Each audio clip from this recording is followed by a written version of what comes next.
उधर नीचे। अरे भैया ये क्या तरीका है बच्चों से पेश आने का? तो समझाओ नहीं ना, आइसक्रीम बेचनी नहीं है तो ले क्यों रहा, हाथ क्यों डाल रहा अंदर? चलो आइसक्रीम वाले। चलो चलो बच्चों चलो।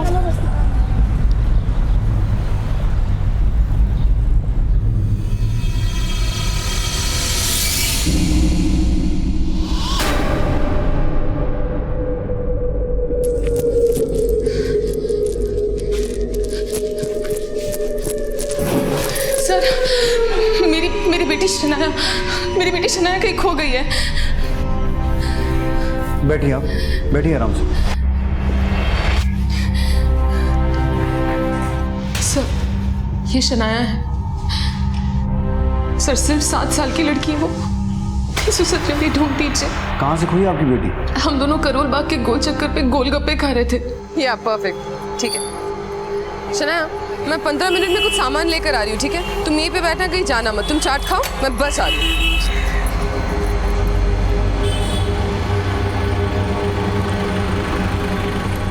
जब मैं वापस आई तो वो कहीं नहीं थी। मैंने उसको आसपास बहुत ढूंढा लेकिन वो कहीं नहीं मिली मुझे। सर प्लीज प्लीज मेरी मदद कीजिए।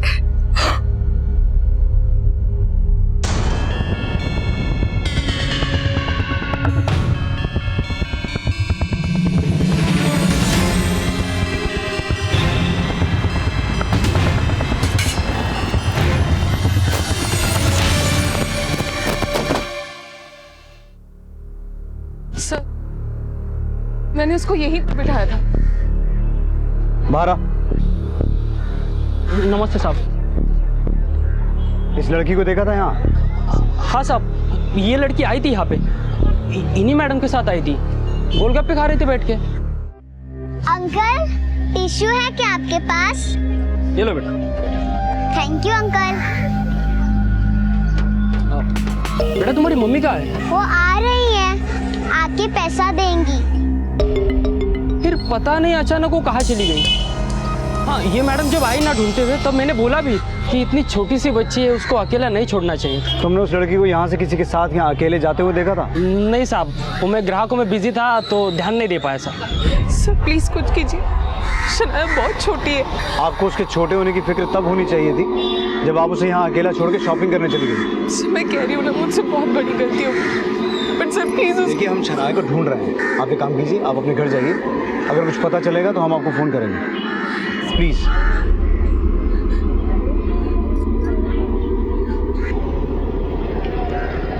चौहान सर, आसपास की बीट चौकी से पता करो और इस मार्केट में भी ढूंढो। अगर लड़की किडनैप नहीं हुई है तो जल्दी मिल जानी चाहिए। सर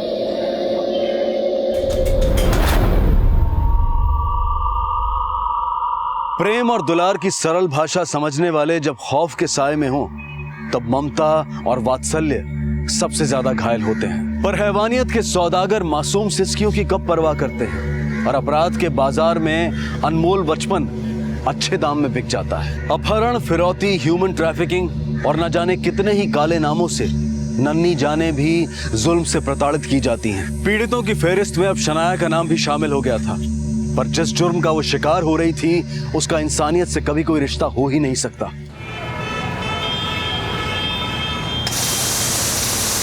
ये हो गया है शनाया का बटर चिकन रेडी। हाँ नहीं लगता है दोनों।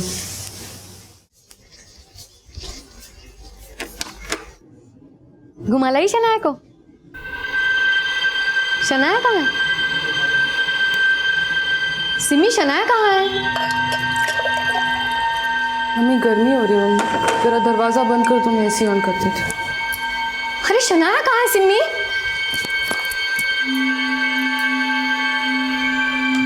सिमी मैं कुछ पूछ रही हूँ, जवाब देगी। शनाया कहाँ है? शनाया कहीं खो गई मम्मी। क्या? मैंने पुलिस में रिपोर्ट कर दी है, शनाया के मिलते ही वो हमें फोन करेंगे।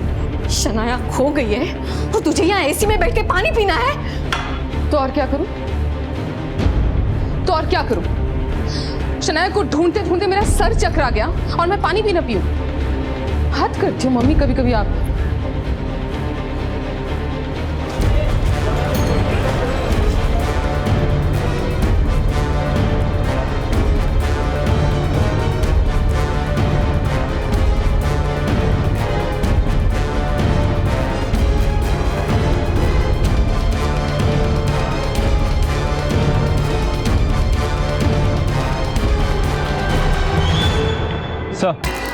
यहाँ आसपास तो बच्ची को किसी ने नहीं देखा, लेकिन सर उस चाट वाले की दुकान के बाहर कुछ जगह सीसीटीवी कैमरे हैं। मैंने उनकी फुटेज मंगा ली है, शायद कुछ क्लू मिल जाए।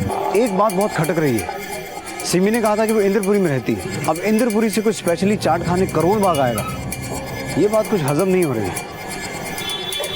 चलो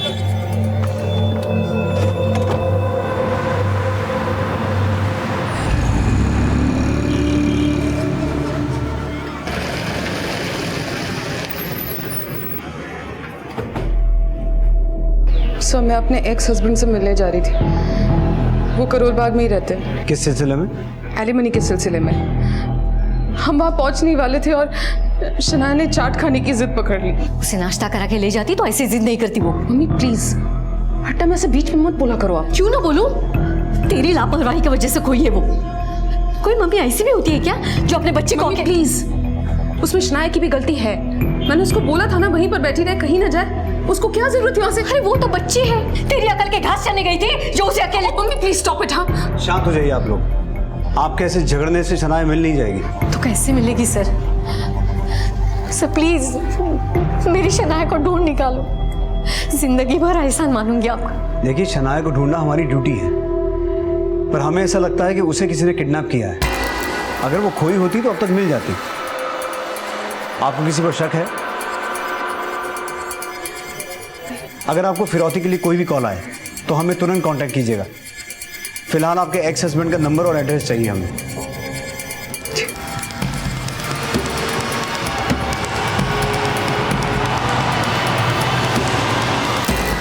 सर सिमी के एक्स हस्बैंड का फ़ोन स्विच ऑफ आ रहा है। उसके घर चलते हैं।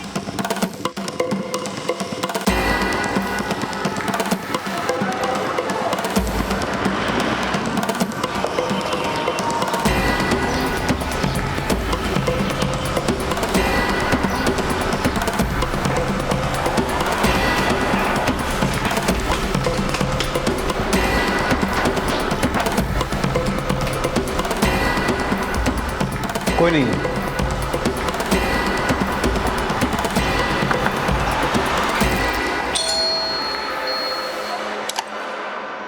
यस आपका पड़ोसी अमृत कहाँ है? सर मुझे तो नहीं पता अमृत किधर है, एक बार आप नीचे गार्ड से कंफर्म कर लीजिए। साहब अमृत साहब कल शाम को ही निकल गए थे।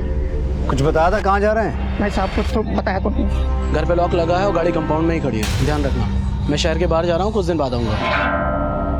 जी सर। हैरानी की बात तो यह थी साहब कि बिना सामान के ही वो शहर के बाहर जा रहे थे। शनाया की किडनैपिंग में कहीं अमृत का हाथ तो नहीं? एक काम करो, उसका फोन सर्विलेंस में डालो, ट्रेस करने की कोशिश करो वो है कहाँ। Okay sir. सर अमृत का फ़ोन कुछ टाइम के लिए ऑन हुआ था, उसकी लोकेशन ट्रेस हो गई है। Let's go.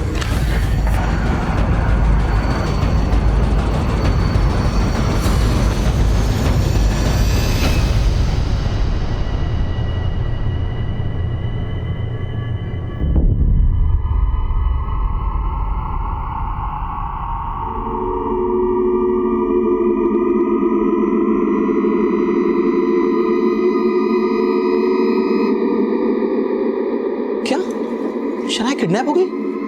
कब हुआ सर ये? कल शाम को, जब तुम्हारी एक्स वाइफ तुमसे मिलने आ रही थी। सिमी मुझसे मिलने आ रही थी? तुम्हें नहीं पता, वो तुमसे एलिमनी के लिए मिलने आ रही थी। एलिमनी? सर एलिमनी तो मैं बहुत पहले दे चुका हूँ। अगर मुझे पता होता कि सिमी शनाया के साथ आ रही है तो मैं कहीं भी होता अपने घर जरूर पहुँच जाता। सर मैं तो वैसे भी बहाने ढूंढता फिरता हूँ अपनी बच्ची से मिलने के लिए। अगर अपनी बेटी को इतना मिस करते हो तो सिमी से डिवोर्स लेने की वजह? मैं उसे डिवोर्स देना नहीं चाहता था, बल्कि वो खुद मेरे साथ रहना नहीं चाहती थी। उसने ही मुझे शनाया से दूर रखा। इसलिए तुमने उसे शनाया से दूर कर दिया? आप कहना क्या चाहते हैं? मैंने शनाया को किडनैप किया है? अरे मैं तो खुद परसों यहाँ आश्रम में आया। वो तो हमने पता कर लिया, अब बस ये पता करना है कि शनाया को किसने किसके कहने पर किडनैप किया है। सर आप गलत दिशा में इन्वेस्टिगेशन कर रहे हैं। तो दिशा तुम दिखाओ, किसी पर शक है तुम्हें? मैं तो सिर्फ इतना कहना चाहता हूँ कि न सिमी अच्छी माँ है और न अच्छी इंसान। लेकिन एक माँ अपनी बेटी को किडनैप क्यों करवाएगी? मैंने ऐसा कब कहा सर? तो फिर क्या कहना चाहते हो? मैं तो सिर्फ अपनी किस्मत को कोसता हूँ कि सिमी जैसी लड़की के साथ मैंने शादी ही क्यों की। लेकिन हमने तो सुना है कि तुम्हारी लव मैरिज हुई थी। एक वक्त था जब सिमी से मैं बहुत प्यार करता था और अपने आप को सबसे खुशनसीब इंसान समझता था कि सिमी जैसी लड़की मेरी लाइफ पार्टनर है।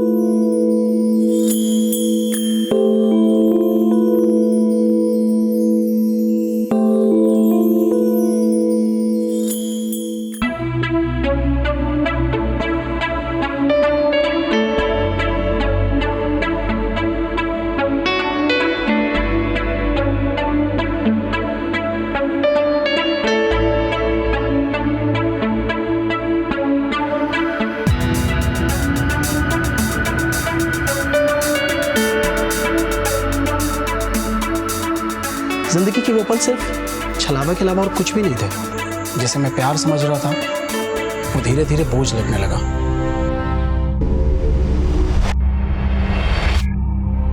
जब मेरा बिजनेस बुरे दौर से गुजरा तो सिमी ने दिखा दिया कि वो कितनी मनी माइंडेड है।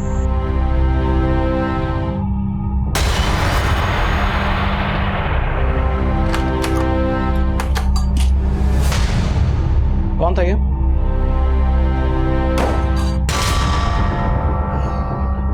मैंने पूछा कौन था ये?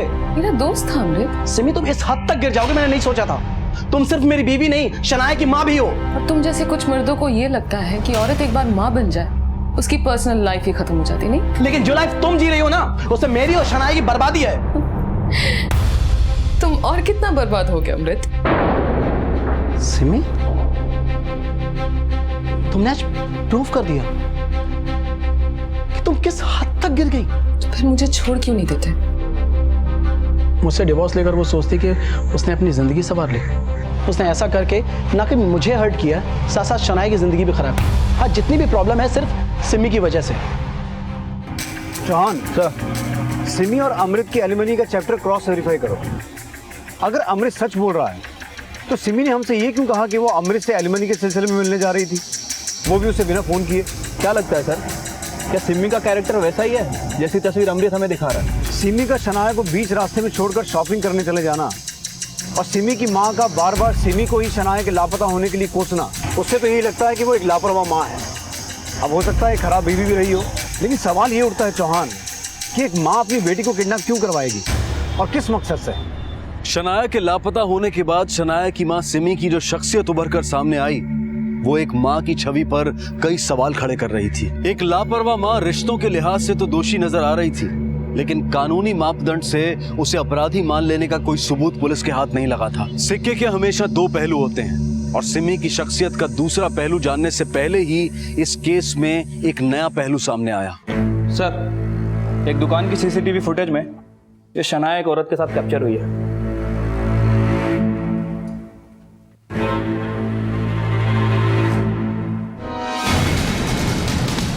पता करो ये औरत कौन है। हेलो,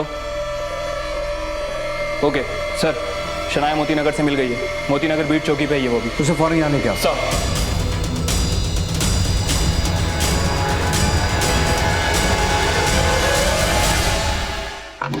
शनाया, नानी मेरी बच्ची, नानी ठीक तो है ना?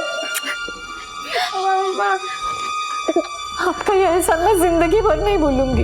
आपने मेरे नवासी को सही सलामत ढूंढ दिया।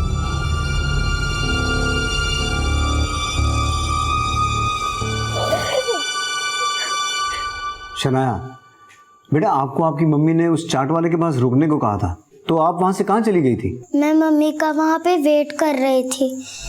सच्ची मम्मा, मैंने आपका प्रॉमिस नहीं तोड़ा। जानती हूँ बेटा, आप मम्मा की अच्छी प्रिंसेस हो ना। तो बेटा आप वहां से गई क्यों? वहाँ पे एक आंटी आई थी, उन्होंने कहा बेटा, मम्मी ने बुलाया है आपको। लेकिन आप कौन हो? मैं आपकी मम्मी की दोस्त हूँ। चलिए चलते हैं। बेटा कौन थी वो आंटी? आप उसे जानते हो? मेरा मतलब आपने पहले कभी उसे मम्मी के साथ या कहीं और देखा था? नहीं अंकल। शनाया बेटा, यही थी ना वो आंटी? हाँ अंकल, यही थी। आप दोनों इसे जानती हैं?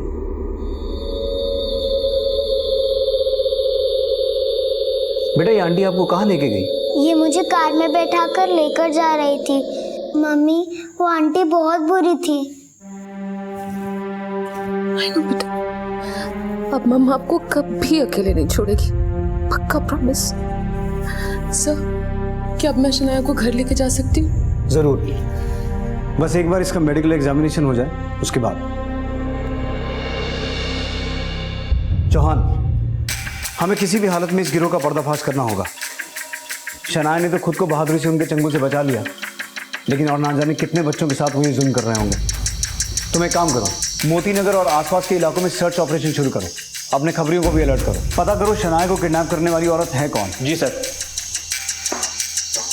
शनाया बेटा, आप थोड़ा सा खा ले। नहीं नानी, मेरा पेट वेट भाग गया। अच्छा जूस तो पी ले शना। शनाया, शनाया, मम्मा, शनाया। शनाया छोड़, मुझे बाल खराब हो जाएंगे। वहां पुलिस स्टेशन में तो बड़ी ममता दिखा रही थी, अब इसके चिपकने से भी प्रॉब्लम हो रही है। तो क्या करूं मम्मी, इसको हमेशा अपने साथ चिपका के रखूं क्या? इतनी बड़ी मुसीबत से निकल कर आई है ये, इसके साथ टाइम स्पेंड करने के बजाय तू पार्टी करने जाएगी तो बोलूंगी नहीं? मम्मी शनाया की फिक्र में मेरा दिमाग खराब हो गया था, थोड़ा सा अपना माइंड फ्रेश करने के लिए बाहर भी नहीं जा सकती हूँ क्या अब मैं? मम्मी मम्मी, मुझे भी आपके साथ जाना है पार्टी में, हम मिलकर खूब डांस करेंगे। नहीं बेटा, आप पार्टी में तो नहीं जा सकते, हम एक काम करते हैं, हम यहीं पर डांस कर लेते हैं।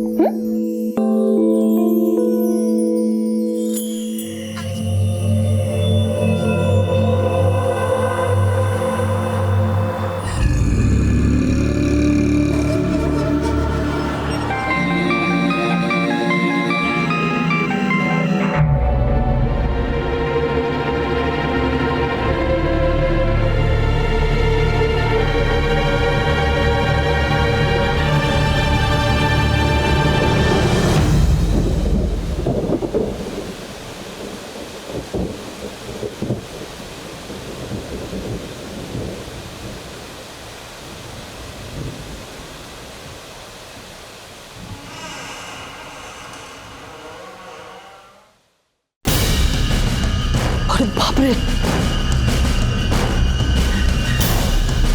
Hello hello police station.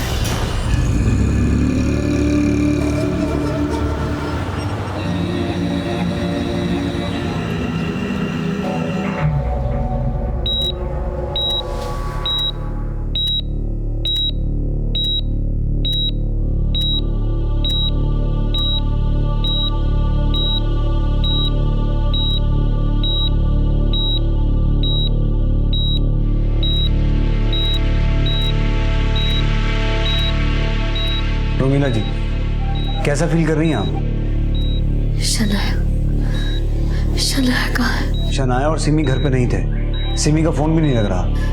मेरी शनाया को बचाइए सर। पहले आप हमें ये बताइए कि हुआ क्या था, क्योंकि हम जब आपके घर पहुंचे तो आप बेहोशी की हालत में थी, आपके ऊपर एक कुर्सी गिरी हुई थी और आपके अलावा वहाँ कोई भी नहीं था। कौन आया था आपके घर, किसने आपको घायल किया? सिमी। सिमी ने? पर क्यों? क्योंकि मैं उसे शनाया को उसके साथ ले जाने से मना कर रही थी। कहाँ ले जा रही थी वो शनाया को? वो मेरी शनाया को बेचना चाहती थी। क्या? शनाया का लापता होना भी सिमी की एक चाल थी, लेकिन इसका पता मुझे आज सुबह चला। लेक्चर देना बंद करो, समझे? एक बच्ची को तो संभाल नहीं पाए। सुनो, अब मैं शनाया को तुम्हारे हवाले तभी करूंगी जब तुम पूरे पैसे मुझे दोबारा दोगे। वो सौदा पुराना था, ये नया है, ठीक है? मैं शनाया को लेकर आती हूँ, लेकिन तुम थोड़ा अलर्ट रहना। पुलिस ने तुम्हारी फोटो आइडेंटिफाई कर लिया और तुम्हारी वजह से मैं फंसना नहीं चाहती, समझे? बेटी का सौदा कर रही है? मुझे तो शर्म आ रही है, मैंने तू जैसी को अपनी कोख से जन्म दिया। मैंने कहा था मुझे अपनी कोख में पालने के लिए। शनाया को तो पाला था ना अपनी कोख में तूने। हाँ पाला था, उस नाते हक बनता है और इसीलिए उसको बेच भी रही हूँ, क्योंकि मुझे पैसा चाहिए जो ना तो मुझे मेरा पति दे सका और ना आप दे सकी। बस मम्मी, बहुत हो गया। खबरदार जो दोबारा मुझ पर हाथ उठाने की कोशिश की तो तू शनाया को कहीं नहीं ले आ सकती। तुम मुझे रोकोगी? मुझे अधमरा करके मेरी शनाया को लेकर वो चली गई, मेरी शनाया को बचाने से। अगर आपने पहले हमें एक हिंट भी दिया होता कि सिमी ऐसी है तो। मुझे पता था सिमी अच्छी माँ नहीं है, लेकिन मैंने कभी सोचा नहीं था कि वो इस हद तक गिर जाएगी। उसने माँ की जिम्मेदारी कभी नहीं निभाई। मम्मी! अरे तुम लोग यहाँ? हाँ। कैसी है बेटा? अच्छा सुनो, मैं 2 दिन के लिए शहर से बाहर जा रही हूँ, मेरा फोन स्विच ऑफ रहेगा तो मुझे फोन मत करना, इसका थोड़ा सा ध्यान रख लेना। मैं चलती हूँ, बाय बेटा। लेकिन मम्मी मैं भी आपके साथ चलती हूँ।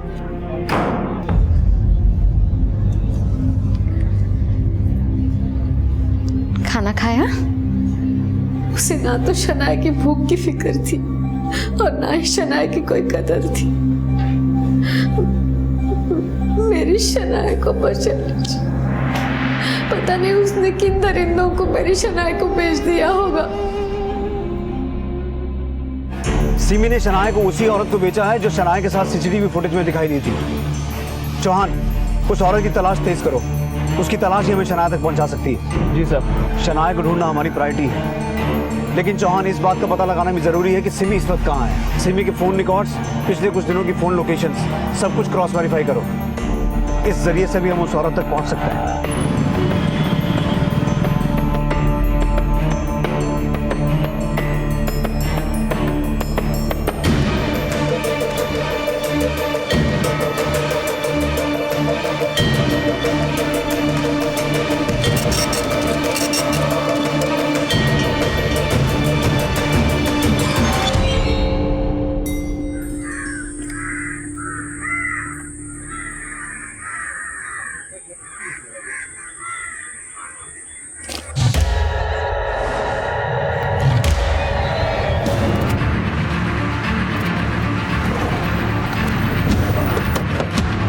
आइए सब, आइए आइए।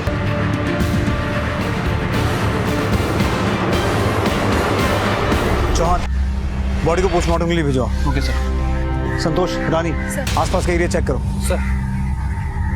सर, रोमिला के बयान के मुताबिक सिमी शनाया को बेचने के लिए ट्रैफिकर्स के पास गई थी, तो क्या ट्रैफिकर्स ने सिमी को मारा होगा?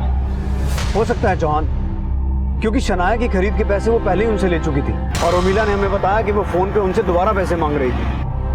मुझे लगता है इसी वजह से उन्होंने सिमी को मारा।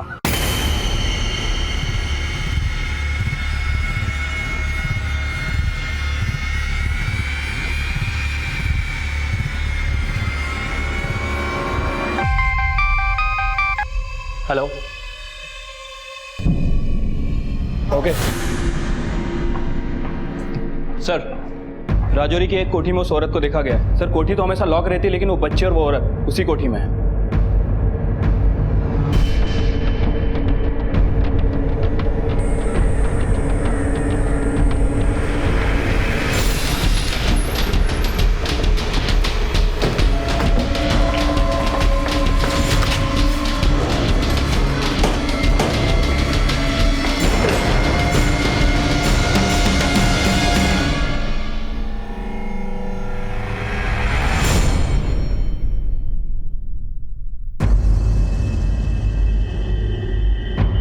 अरेस्ट करो इसे।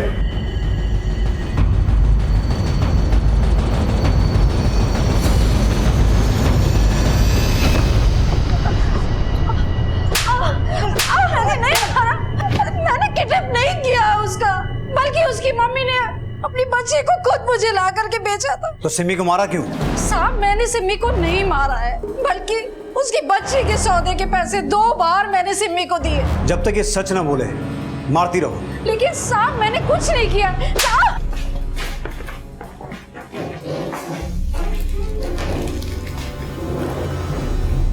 शनाया बेटा, आप उस आंटी के पास दोबारा कैसे पहुंच गए? मेरी मम्मी मुझे घुमाने के लिए लेकर गई थी और मेरी मम्मी ने कहा था। बेटा, आप इस आंटी के साथ जाओगे, ठीक है? और मैं थोड़ी देर में आके आपको पिकअप कर लूँ। लेकिन मम्मा, इन आंटी ने तो मुझे बंद कर दिया था। शनाया बेटा, ये आंटी मम्मा की बहुत अच्छी फ्रेंड बन गई है। आपका बहुत ख्याल रखिए। बाय बेटा। बाय मम्मा। मेरी मम्मी नहीं आई अंकल, मैं उनका कब से वेट कर रही थी। आप प्लीज मेरी मम्मा को बुला दो, मुझे उनकी बहुत याद आ रही है। प्लीज। शनाया। नानी, नानी मुझे मम्मी चाहिए। नानी प्लीज मुझे मम्मी के पास जाना, मुझे उनकी बहुत याद आ रही है।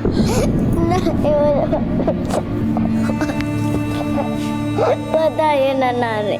रोमिला के बयान से सिमी की जो शख्सियत का पहलू उभर कर सामने आया, वो अपराध के निंदनीय से भी निंदनीय विशेषण जितना बुरा है। और अपराधियों के बुरे विशेषण के शब्द जब एक माँ से जुड़े हों तो जुबान भी माँ को बुरी संज्ञा देने से कतरा जाती है, क्योंकि माँ सिर्फ एक संवेदनशील रिश्ता ही नहीं बल्कि एक मार्मिक एहसास है और इंसान के ज़बानी सफर का पहला शब्द भी। सर, सिमी की पोस्टमार्टम रिपोर्ट। सर, उसकी मौत सर फटने की वजह से हुई है। सर, किसी भारी चीज़ से उसके सर पे बहुत बेरहमी से मारा गया था। लेकिन सर, हैरानी की बात यह है कि उसकी बॉडी में जो मॉइस्चर पाया गया है, उसे देख के लगता है कि उसकी हत्या के बाद उसे किसी कोल्ड स्टोरेज में स्टोर करके रखा है। और सर, हमें उसकी बॉडी पे आइसक्रीम के ट्रेसेस भी मिले हैं। आइसक्रीम? हाँ सर।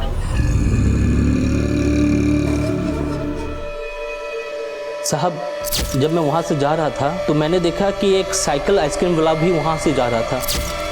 हो ना हो, उस आइसक्रीम वाले का सिमी की हत्या के साथ कोई कनेक्शन है। हो सकता है सिमी की लाश को उस आइसक्रीम वाले के आइस बॉक्स में छुपा के रखा गया हो। चौहान, रोमिला और सिमी दोनों के कॉल रिकॉर्ड्स को दोबारा क्रॉस वेरीफाई करो।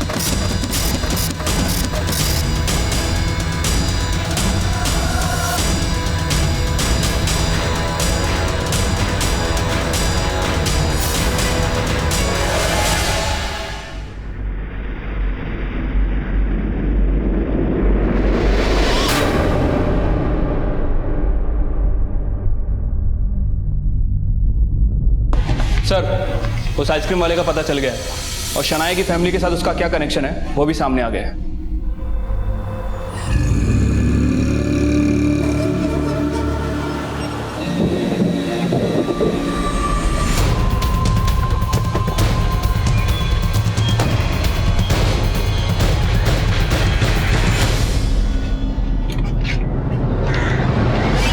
चौहान सर इस आइसक्रीम वाले का नंबर सर्विलेंस पे डालो। मुझे आदमी चाहिए हर कीमत पर।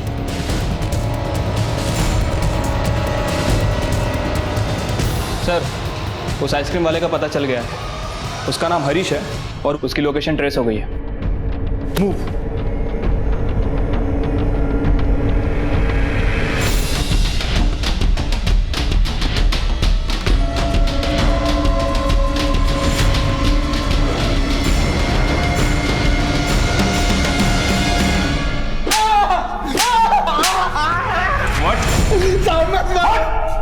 मत मारो साहब, मैंने सिमी को नहीं मारा, मैंने तो उसकी लाश को ठिकाने लगाया था साहब, मत मारो। किसके कहने पे?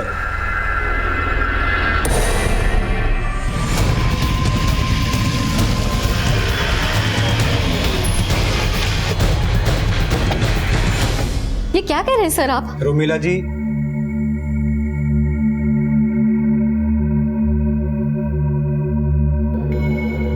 रोमिला जी झूठ बोलने का कोई फायदा नहीं है। अब आप मान लीजिए सिमी का मर्डर आपने किया है। आपको कुछ गलतफहमी है सर। मैं भला सिमी का मर्डर क्यों करूंगी? फिर वही बात। सर आप समझ नहीं रहे हैं। हम आपको अच्छी तरह से समझ चुके हैं। आपने ना सिर्फ सिमी को मारा, उसको मारने के बाद उसकी लाश को ठिकाने भी लगाया, डन मैक्स आइसक्रीम साइकिल में छुपा कर।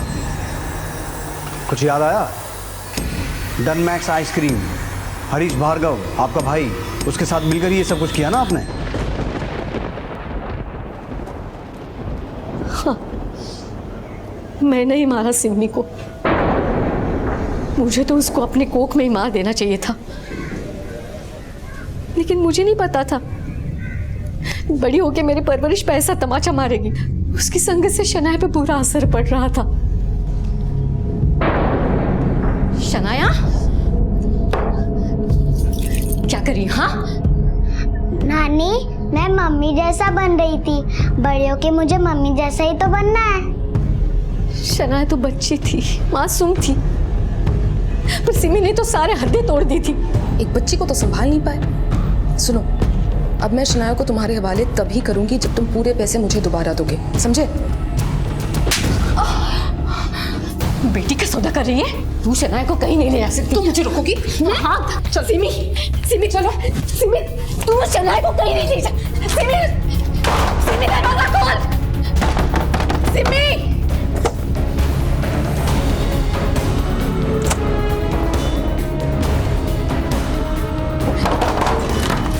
सिमी, शनाया कहाँ है? सिमी, शनाया कहाँ है? कौन सा आपकी बेटी थी जो इतना चिल्ला रही हो? कहाँ है शनाया? इसके पूरे 2 लाख रुपए मिले, अब आपकी बेटी भी खुश। बता बता शनाया कहाँ? मुझे मेरी शनाया वापस चाहिए, पता नहीं तो। शनाया के लिए? आपको तो तब तक पता भी नहीं था कि शनाया है कहाँ, फिर भी आपने ये सब किया। मुझे उम्मीद थी आप उसे ढूंढ निकालेंगे। आप नानी को कहाँ लेकर जा रहे हो? आप प्लीज नानी को छोड़ दो। नानी, नहीं नानी, प्लीज नानी मत जाओ नानी, प्लीज। बेटा कुछ दिनों के लिए मैं बाहर जा रही हूँ, जब तक मैं वापस नहीं आ जाती पापा के साथ रहना। नहीं नानी, मुझे आप सब लोगों के साथ रहना, आपके साथ, मम्मी के साथ और पापा के भी साथ। आज आपका सपना सच होता बेटा। किस्मत को मंजूर नहीं है ये। नहीं नानी मत जाइए। नानी नानी नानी नानी।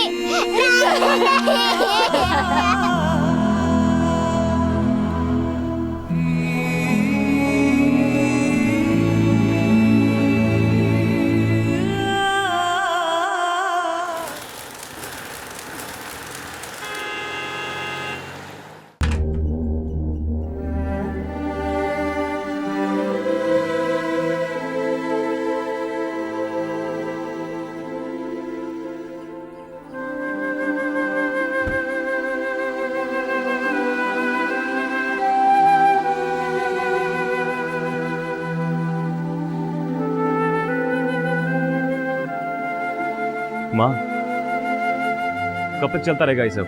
घंटी बजती नहीं है, आपको घंटी बजने की आवाज आती है। आप रोज टेबल पे 3 प्लेट लगाती हो, उसका कमरा सजाते हो। माँ 3 साल बाद भी माँ लोग आपको पागल कहने लगे। और अगर ऐसे ही चलता रहा ना तो मैं एक दिन सच में पागल हो जाऊंगा। मुझे लगता है यामिनी वापस आएगी। 3 साल, पूरे 3 साल हो गए हैं माँ। Please please.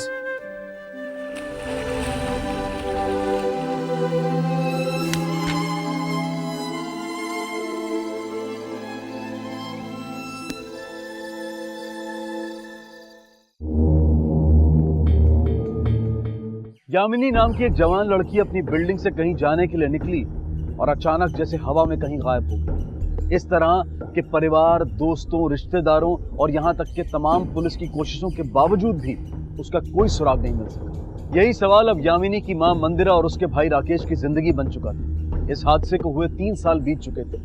उसका भाई राकेश अब उसका इंतजार करते करते थक चुका था, लेकिन उसकी मां मंदिरा ने अपनी बेटी के वापस लौटने की आस अब तक नहीं छोड़ी।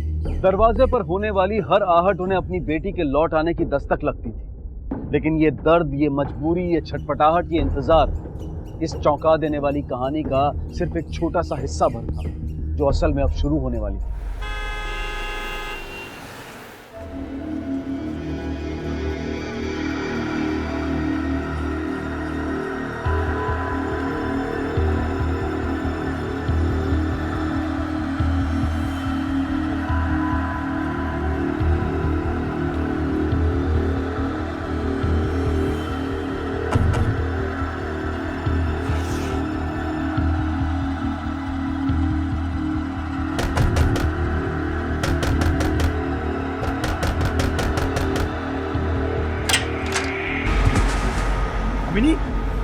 यामिनी, यामिनी, क्या हुआ? यामिनी, यामिनी, यामिनी, क्या हो गया? 3 साल। तुझे पता है हम लोगों ने कितना ढूंढा तुझे? पुलिस कंप्लेंट की, पुलिस ने भी ढूंढा। कहाँ चली गई थी तू? तुझे पता है तेरे बिना माँ एकदम पागल सी हो गई थी। रियली सॉरी माँ, मुझसे बहुत बड़ी गलती हो गई। ये मेरी बेवकूफ़ी की वजह से हुआ। मैं चली गई थी एक लड़के के साथ, प्यार करती थी उससे, शादी भी की, लेकिन माँ वो वैसा बिल्कुल भी नहीं था जैसे माँ मैंने सोचा था। मैंने बहुत कोशिश किया अपनी शादी को बचाने की, उसे सुधारने की। कोई कब तक मार खा सकता है माँ? मैं वहाँ से वापस आ गई। तू एक बार फोन तो कर सकती थी, एक तो भाग कर शादी। चुप कर, ऐसा मत बोल। जो हो गया उसे भूल जा। मुझसे पूछ कि 3 साल का इतना लंबा इंतजार कैसे काटा है।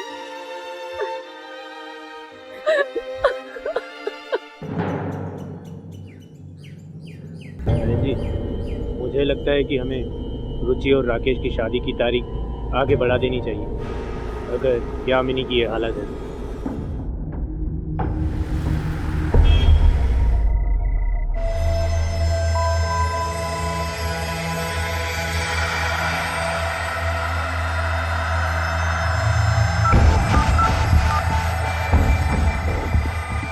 Hello, hello police.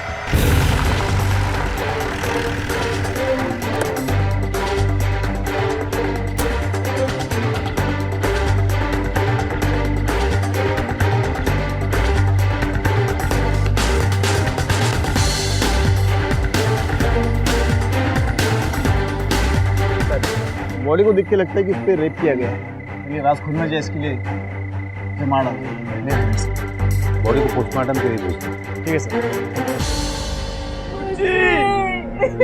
बेटा उठना, रुचि। पिताजी का लोग वो ना गए किसी काम से, उनसे बात हुई है, वो आते होंगे सर थोड़ी देर में। क्या हो गया बेटा? देखिए मुझे पता है ये आप सबके लिए बहुत मुश्किल घड़ी है, लेकिन आप सबको अपने आप को संभालना होगा। इस तरीके के मामले में अक्सर जांच में देरी मुजरिम को बचने का मौका देती है, लेकिन मुझे यकीन है कि हमारी तरह आप भी नहीं चाहेंगे कि ऐसा हो। कुछ दिनों से बहुत परेशान भी थे। हाँ, इसी परेशानी की वजह से राकेश के साथ झगड़ा हुआ था उसका। उस दिन बहुत रोई थी घर लौट कर वो। हाँ सर, हमारा झगड़ा हुआ था, लेकिन बहुत मामूली सा। तुम मेरी फोन कॉल अटेंड नहीं कर रही हो, तुम्हें 2 दिन से फोन कर रहा हूँ। तुम्हें कुछ प्रॉब्लम है तो प्लीज मुझे बताओ। राकेश, ऐसा कुछ भी नहीं है, और प्लीज मुझे कुछ टाइम के लिए अकेला छोड़ दो। अब समझे, अब तुम्हें मुझसे प्यार ही नहीं। राकेश, तुम ये क्या उल्टा सीधा बोलते चले जा रहे हो? हाँ, तुम मुझे इग्नोर कर रही हो, तुम्हें पता है। सब बाद में सॉर्ट आउट भी हो गया था, हम दोनों एक दूसरे से बहुत प्यार करते थे। अब एक आखिरी सवाल, रुचि की आखिरी खबर क्या थी आपके पास? ये आखिरी बार किसने कब कहाँ देखा है? रुचि और मैं कोचिंग क्लास के लिए मिलने वाले थे, मैं उसका वेट कर रही थी, पर वो आई नहीं। लेकिन उस रोज तो वो सही वक्त पर ही घर से निकली थी सर। किसके साथ उसकी इतनी गहरी दुश्मनी होगी? कोई है जिसके साथ? नहीं सर। हाँ, मेरी सोसाइटी के कुछ लड़के, उनका झगड़ा हुआ था रुचि के साथ, मुझे तंग करते थे। छोड़ो छोड़ो, कोई आया मेरे पीछे आओ, मेरे पीछे आओ। Excuse me. Hello hello. आज जवाब ही नहीं आ रहा। हाथ लगाओ से। हाथ लगाओ। हाथ लगाओ। आप केरी लड़की देख के हाथ लगा रहे हो? हाँ, हाथ लगाओ से। हाथ उठा दिया। छेड़ के दिखाओ। किसको कर रही है? छेड़ के दिखाओ से। यामिनी के सोसाइटी के लड़कों ने ही तो। सर, हमारा तो फुटबॉल मैच था चैम्बूर में, जवाहर मैदान में। सर, हम में से कोई नहीं था वहाँ पे, किसी से पूछ सकते हैं सर। मैं बताता हूँ आपको, हमारा बहुत पहले झगड़ा हुआ था उनसे, लेकिन वो तो तभी खत्म हो गया था। ठीक है, बगैर हमारे परमिशन के कोई भी शहर के बाहर किसी भी तरीके की मैच खेलने नहीं जाएगा, समझ लगा है?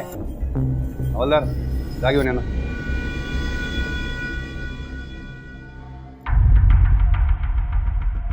बापट, उसके मोबाइल लोकेशन का रिकॉर्ड निकलवाओ। किसको भेजो उस जगह जहाँ पर वो यामिनी से आखिरी बार मिलने वाली थी।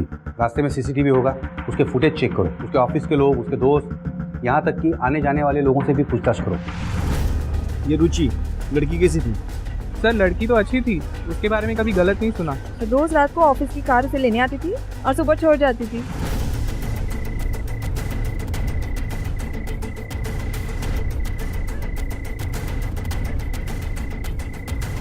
हाँ सर, कुछ दिन पहले बस स्टॉप पे झगड़ा चल रहा था लड़की का।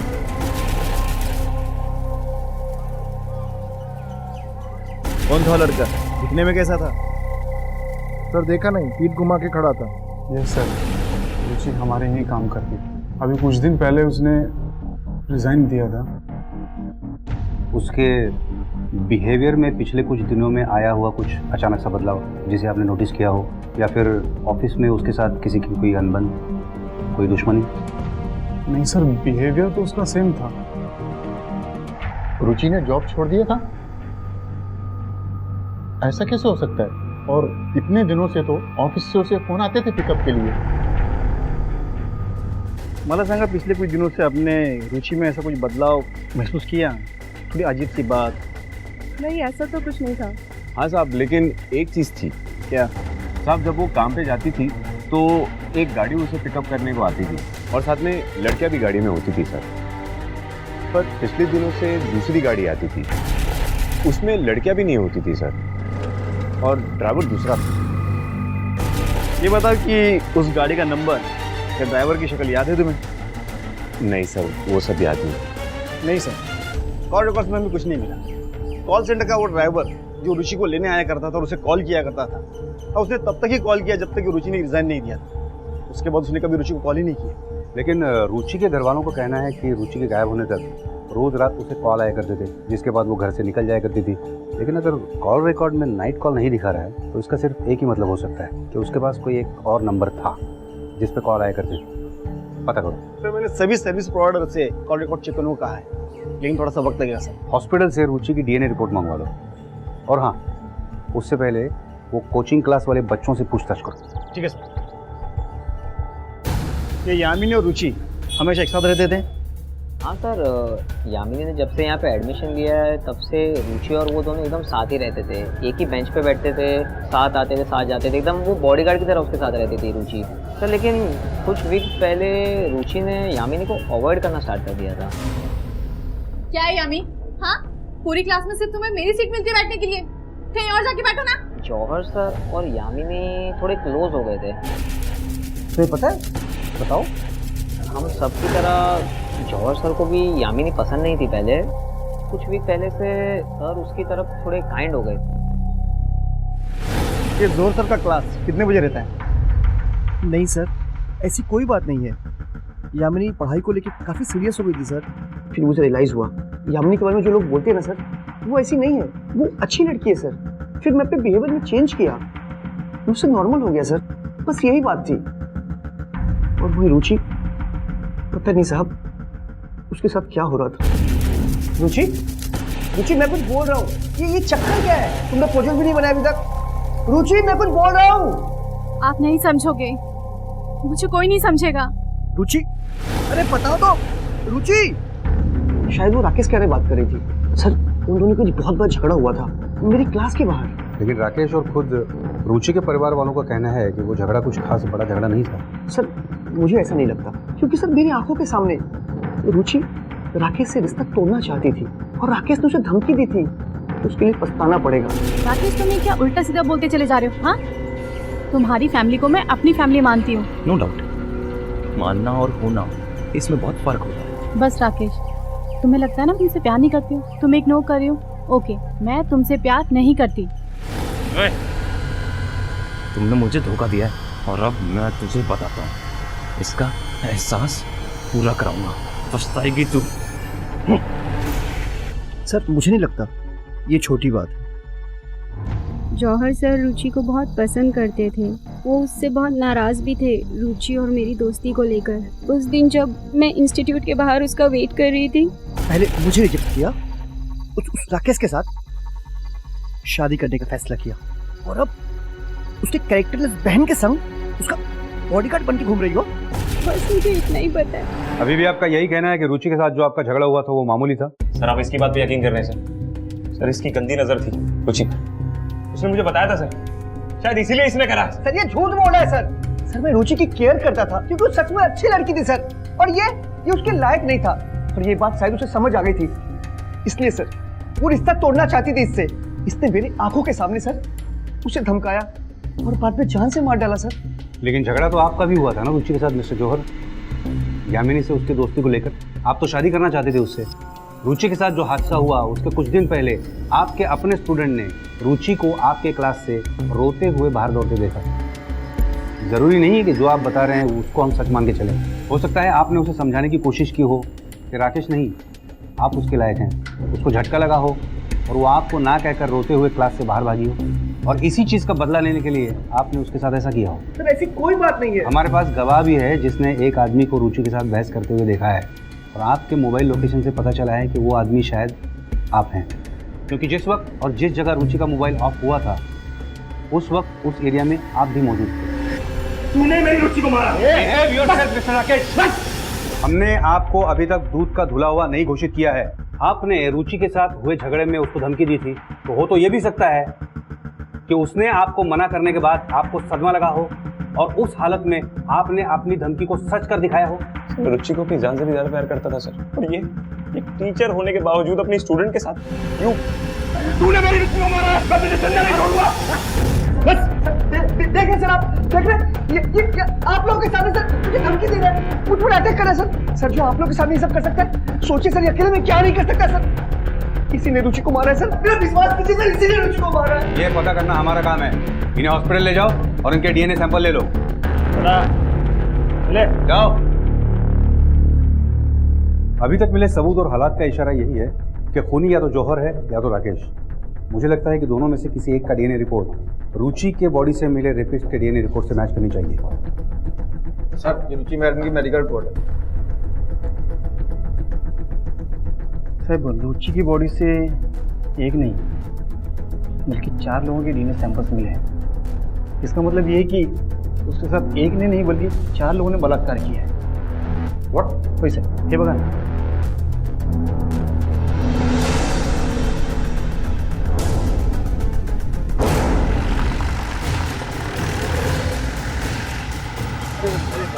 सुन ना, मैं घर जा रहा हूँ, काम है। इकडे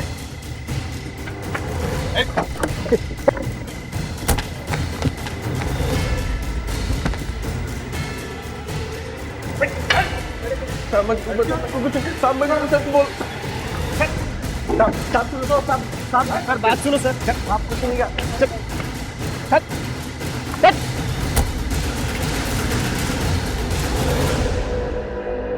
फुटबॉल का मैच तो दिन में होता है, रात में कौन सा मैच खेल रहे थे तुम लोग?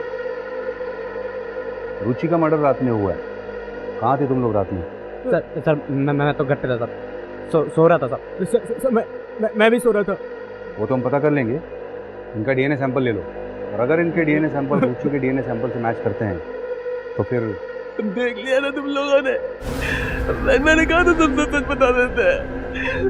मैंने पढ़ा था इंटरनेट में, डीएनए बॉडी में महीनों तक रहता है। सर, हमने तो कोई रेप नहीं किया और नहीं सर मर्डर। सर, हम ऐसे क्यों करेंगे सर? आप सर, हमने जो किया था उसकी मर्जी के साथ किया था, और सर हमने उसके लिए पैसे भी दिए थे सर। मतलब सर रुचि प्रोस्टिट्यूट थी सर, धंधा करती थी। मैंने अपने दोस्त से पता किया था सर, और पहले आपको इसलिए नहीं बताया था सर, हम सब डर गए थे सर। Sorry sir. एक दिन हमने उसके साथ लिफ्ट में सेटिंग कर ली थी और हमने उससे बोला था कि हमारे साथ कोऑपरेट कर, नहीं तो तेरे धंधे के बारे में पूरे सबको बता देंगे। वो मान गई। फिर हम उसके साथ छत पे गए और सबने एक एक करके उसके साथ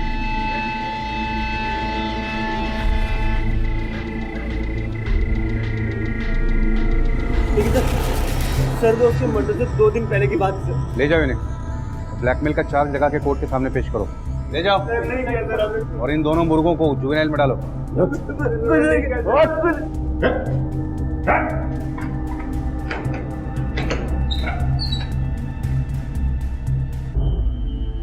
बापट, उस दोस्त का पता करो जिसका जिक्र ये कर रहा था।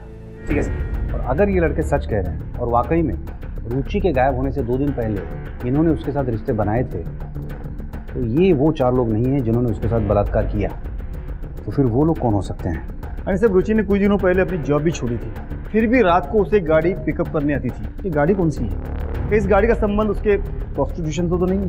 यानी कि जो कुछ भी उसके साथ हुआ वो इन्हीं दिनों के बीच में हुआ था। जिस्म फरोशी का ये धंधा भी इसी बीच उसने शुरू किया। लेकिन उसके जैसी कोई भी शरीफ लड़की ऐसा काम क्यों करेगी जब तक कि कोई बहुत बड़ा प्रेशर उस पर ना हो या फिर उसकी कोई बहुत बड़ी मजबूरी ना हो? Right sir. एक काम करो, रुचि के परिवार वालों को बुलाओ। सर। नहीं, ये सच नहीं है। जरूर आपको कोई गलतफहमी हुई है। हमारी रुचि का तो ये सब कर ही नहीं सकती साहब। देखिए, हमें भी यही लगता है कि रुचि ने किसी मजबूरी के चलते या फिर अपने ऊपर पड़े किसी बहुत बड़े दबाव के चलते ये सब करना शुरू किया होगा। लेकिन आपको क्या लगता है, ये सब करने की रुचि को क्या जरूरत पड़ी हुई? या फिर कोई ऐसी बात कि जिसके चलते उसे कोई ब्लैकमेल कर सकता था? बस कीजिए आप। सौरव जी,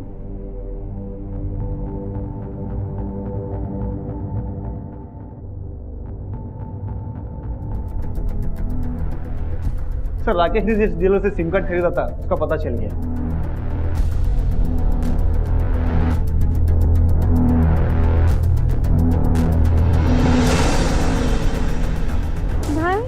भाई, मेरे बेटे को क्यों लेके जा रहे हो? इसने कुछ नहीं किया है। जी नहीं, हमने उस नंबर को ट्रेस किया है जिस नंबर से उस दलाल को रुचि की अश्लील तस्वीरें भेजी गई, और वो नंबर आपके बेटे राकेश के नाम पर रजिस्टर्ड है। सर, मैंने कुछ नहीं किया। माँ, मैंने कुछ नहीं किया। सर, गलत है सर। ले जाओ। मेरा बेटा। हाँ, मैंने कुछ नहीं किया सर। राकेश भैया।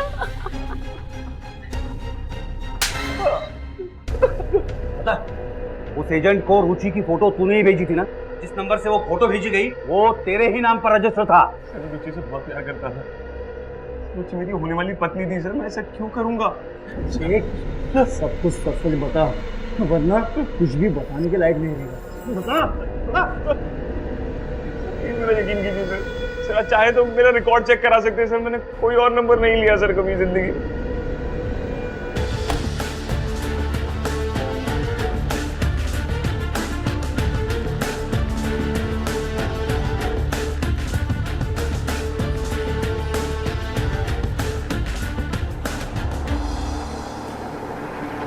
अरे कहाँ जा रहे हैं मेरी बेटी को? आप लोग तो मेरे पीछे पड़े हैं। पहले मेरे बेटे राकेश और अब यामिनी। राकेश के मामले में हमें गुमराह किया गया था और ऐसा करने वाला कोई और नहीं, आपकी बेटी यामिनी थी। वो नंबर राकेश के नाम पर रजिस्टर जरूर था, लेकिन उसे राकेश ने नहीं, यामिनी ने इशू करवाया था।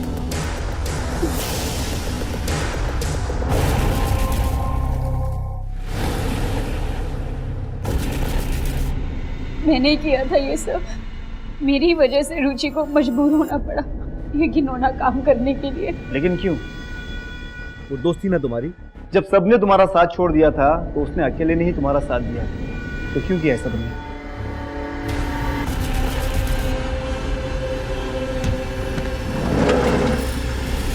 3 साल मुझसे और बर्दाश्त नहीं हो रहा था। 3 साल तक मैं वो सब झेलती रही हूँ। मेरी फोटोग्राफ्स के कारण मैं उनकी हर बात मानती थी। मैं कॉलेज के लिए रेडी तो होती थी, लेकिन मैं कॉलेज पहुंचती नहीं थी।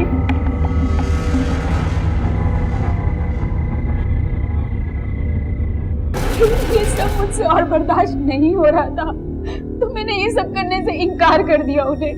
3 साल मेरी इस गलती की सजा। एक छोटे अंधेरे कमरे में मुझे बंद रखा। रोज नए नए लोग आते थे, दिन रात गुजारते थे और मैं गिड़गिड़ाती थी, मैं उनके पाँव पड़ती थी कि मुझे जाने दो। मेरी सुनने वाला कोई नहीं था वहां पर, कोई भी नहीं था।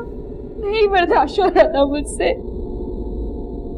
फिर एक दिन उन्होंने कहा कि वो लोग मुझे आजाद कर देंगे। तुझे जाना जा, लेकिन तुझे तेरे बदले 2 और लड़कियों को भेजना होगा। और उस वक्त मेरे दिमाग में आजादी के सिवा और कुछ भी नहीं चल रहा था। मैं घर जाना चाहती थी और मैंने उनकी हर शर्त मान ली और मैं घर लौट आई, लेकिन वो ही भूले। मुझे अपनी आज़ादी से प्यार नहीं है रे। सुन, अगर 3 दिन में 2 लड़की का बंदोबस्त करके नहीं दिया ना, तो फिर मैं तुझे वहीं वापस लेके जाऊंगा।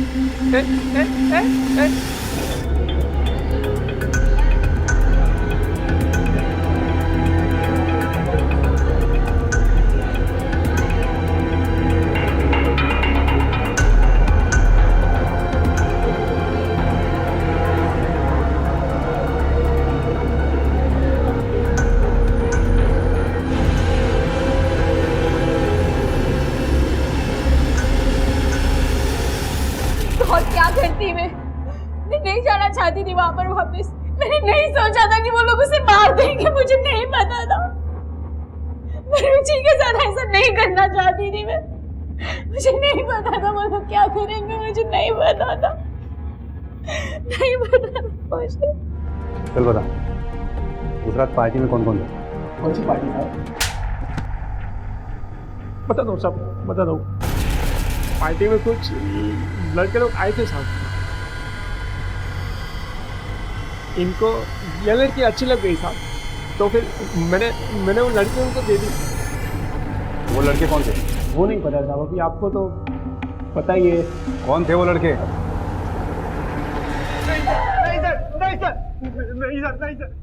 नहीं, हमसे गलती हो गई सर। उस दिन पार्टी में नशे में थे सर, हमसे मिस्टेक हो गई। पार्टी में कब ज्यादा पी ली समझ में ही नहीं आया सर। अरे थोड़ा बियर शियर तो पी लो। पता ही नहीं चला सर वो कब मर गई सर। यामिनी ने रुचि के साथ जो किया वो बेहद गलत था। खुद उस हालात से गुजरने और उस दर्द को सहने के बाद वो कैसे अपनी ही बेस्ट फ्रेंड को उस दलदल में धकेल पाई। लेकिन यामिनी का उठाया हुआ यह कदम बेहद गलत था। लेकिन इस सब के लिए कहीं ना कहीं हमारा समाज भी जिम्मेदार है। अगर उसके घर लौटने के बाद समाज ने उसे माफ करके उसे एक आम लड़की की तरह जीने का एक और मौका दिया होता तो शायद उसकी टूटी हिम्मत को सहारा मिलता। गुंडों के डर से उनकी शर्त मानने की बजाय वो पुलिस या किसी को सच्चाई बताकर उनकी मदद मांग पाती। लेकिन ऐसा नहीं हो सका और नतीजा हमारे सामने। ये कहानी हमें सीख देती है कि समाज का हिस्सा होने के नाते किसी पर उंगली उठाना नहीं बल्कि मदद का हाथ बढ़ाना समाज की असली जिम्मेदारी होती है। अब मैं अनूप सोनी आपसे विदा लेता हूँ। फिर मुलाकात होगी अगले एपिसोड में और खुलासा करेंगे एक और जुर्म का। तब तक अपना और अपने परिवार का ख्याल रखें और देखते रहें क्राइम पेट्रोल डायल 100। सबक एक को, सीख हम सबको। जय। क्राइम पेट्रोल के और भी दिलचस्प कहानी देखने के लिए हमारे चैनल को सब्सक्राइब करें और बेल आइकॉन दबाना न भूलें।